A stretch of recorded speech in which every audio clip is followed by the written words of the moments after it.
मार्गशीर्ष महिना सुरू झालेला आहे आणि मार्गशीर्ष महिन्याच्या प्रत्येक गुरुवारी तुम्हाला एक दिवा लावायचा आहे। या संपूर्ण ब्रह्मांडाचे पालनकार श्री हरी विष्णू यांचा सर्वात प्रिय महिना म्हणजे मार्गशीर्ष महिना आहे आणि या मार्गशीर्ष महिन्यामध्ये बऱ्याचशा स्त्रिया पुरुष महालक्ष्मीचं व्रत करत असतात। सगळी माहिती मी तुम्हाला दिलेली आहे की महालक्ष्मीचं व्रत कसं करायचं, त्याचे नियम काय आहेत, पूजा मांडणी कशी करायची, सगळी माहिती मी तुमच्यासोबत शेअर केलेली आहे। तर यावर्षी मार्गशीर्ष महिन्यामध्ये 4 गुरुवार आहेत। तर या दिवशी तर आपल्याला महालक्ष्मी व्रत करायचंच आहे।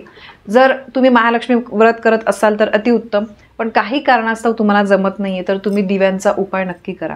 अगदी हे छोटे छोटे सोपे उपाय आहे। तुम्हाला व्रत करणं शक्य नाही, नियम पाळणं शक्य नाही तर कमीत कमी गुरुवारी तुम्ही सांगते त्या गोष्टी करा। माता लक्ष्मी तुमच्या घरामध्ये समृद्धी, सुख, धन, संपदा, ऐश्वर्य सगळे अगदी भरभरून आणेल आणि भगवान श्री हरी विष्णूंच्या कृपेने सर्व काही तुम्हाला प्राप्त होईल। तर बघा, हा उपाय करण्यासाठी तुम्हाला फक्त एक दिवा लागणार आहे। मग तो दिवा मातीचा असेल किंवा कणकेचा असेल, पितळाचा असेल, कोणताही दिवा असेल, फक्त तुम्हाला एक दिवा पाहिजे। ठीक आहे, दिवा शक्यतो तुपाचा घ्या, कारण माता लक्ष्मीला आपण तूप जे आहे तर ते माता लक्ष्मीला प्रसाद म्हणून सुद्धा अर्पण केलं जातं आणि ते तूप जे आहे माता लक्ष्मीला प्रिय आहे, कारण गाईच्या शुद्ध तुपाचा दिवा लावल्यामुळे गाय सुद्धा स्वतः साक्षात लक्ष्मी आहे। तर त्यामुळे तुपाचा तुम्ही दिवा लावला तर अतिउत्तम, गाईच्या शुद्ध तुपाचा दिवा। आणि दुसरी गोष्ट म्हणजे तुम्ही बघा, याला आपण दीपदान पण म्हणू शकतो आणि हा दिवा तुम्हाला सूर्यास्त झाल्यानंतर लावायचा आहे। तिन्ही सांजेची वेळ आपण बघा म्हणतो की माता लक्ष्मी घरी येण्याची ही वेळ असते। तर त्यामुळे दर मार्गशीर्ष गुरुवारी संध्याकाळी तुम्हाला हा दिवा लावायचा आहे भगवान श्री हरी विष्णूंना प्रसन्न करण्यासाठी। तर तुमच्या देवघरामध्ये तुम्ही बघा, मी याचा व्हिडिओ तुमच्यासोबत ही माहिती मी तुम्हाला आधी पण दिली आहे। तुमच्या देवघरामध्ये माता लक्ष्मीची मूर्ती असेल किंवा तुमच्याकडे बघा, आपण दिवाळीच्या वेळेस फोटो पूजला होता, भगवान विष्णू आणि माता लक्ष्मी त्यांचे पाय चेपत आहे असा एक फोटो असतो, तो फोटो तुम्ही ठेवा आणि त्याच्यासमोर हा दिवा लावा। साधारणतः कमीत कमी संध्याकाळपासून कमीत कमी रात्री 12 वाजेपर्यंत तेवत राहील एवढं त्याच्यामध्ये तुम्ही तूप टाका, कमी झाल्यावर परत तूप टाका, असा दिवा तुम्हाला लावायचा आहे। ठीक आहे, आणि या दिव्याची वात जी आहे, सगळ्यात महत्त्वाचं म्हणजे या दिव्याची वात तुम्हाला कापराच्या साह्याने पेटवायची आहे। म्हणजे तुम्हाला पहिले कापूर पेटवायचा आहे। तुम्ही भीमसेनी कापूर घ्या, कारण जे गोल छोटं कापूर असतं त्याच्याने आपला हात पण भाजू शकतो। भीमसेनी कापराची वडी बऱ्यापैकी मोठी असते, ते कापूर पहिले प्रज्वलित करायचं आहे आणि त्या कापराने तुम्हाला तो दिवा लावायचा आहे। भीमसेनी कापूर मी नेहमी सांगते तुमच्या घरामध्ये असलंच पाहिजे, तुम्ही आणून ठेवा। अमुक एक शुभ दिवशी हे भीमसेनी कापूर जे आहे ते जर तुम्ही घरामध्ये प्रज्वलित केलं ना, त्याच्यामागे सायंटिफिक रिझन पण आहे। किटाणू वगैरे जे जीवजंतू किटाणू जे असतात तर ते त्याच्यामुळे मरतात आणि घरामधलं वातावरण जे आहे सकारात्मक राहतं, निगेटिव्हिटी घरामधून जाते। तर त्यामुळे हा दिवा जो आहे तो तुम्हाला डायरेक्ट काडीपेटीने न लावतात कापराने तुम्हाला प्रज्वलित करायचा आहे।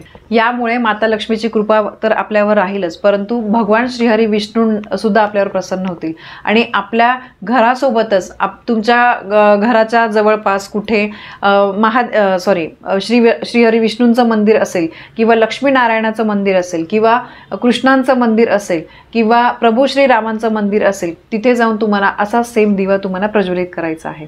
आणि बघा, काही शुभ दिवस असतात ना, त्या दिवशी जर आपण काही उपाय केले तर त्याचा आपल्याला खूप लाभ होत असतो। दिवा मी सांगितलं तुम्हाला, कोणताही तुम्ही दिवा घ्या, फक्त कापराच्या साह्याने त्याला प्रज्वलित करायचं आहे, एवढं मात्र तुम्ही लक्षात ठेवा। आणि दिवा प्रज्वलित केल्यानंतर तुम्हाला श्रीहरी विष्णूंना, माता लक्ष्मीला प्रार्थना करायची आहे की हे माता लक्ष्मी, हे विष्णू देवता, माझ्या घरावर कधीही कुठलं संकट येऊ नका देऊ आणि संकट दुःख आले तरी ते पेलवण्याची मला ताकद द्या। माझ्या घरामध्ये सुख, समाधान, आनंद अगदी भरभरून येऊ द्या। मनापासून तुमच्या मनामध्ये जी काही इच्छा असेल तर ती तुम्हाला सांगायची आहे। आणि बघा, हा मार्गशीर्ष महिना खरंच खूप महत्त्वाचा आहे। या मार्गशीर्ष महिन्यामध्ये माता लक्ष्मीचं व्रत करणं शक्य असेल तर नक्की करा। अगदी अर्धा तासाचं हे दर गुरुवारी आपल्याला पूजा मांडून व्रतकथा जी आहे ती वाचायची असते, फक्त अर्धा तासच लागतो याला, फार मोठं असं काही नाही आहे।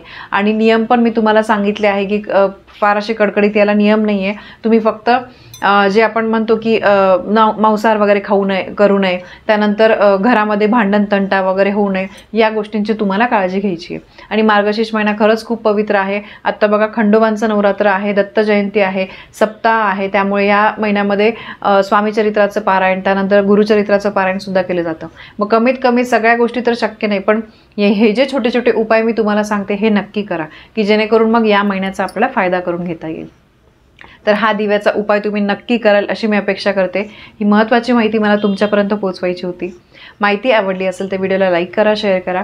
आपल्या चॅनलवर नवीन असाल तर सबस्क्राईब नक्की करा. धन्यवाद. श्री स्वामी समर्थ.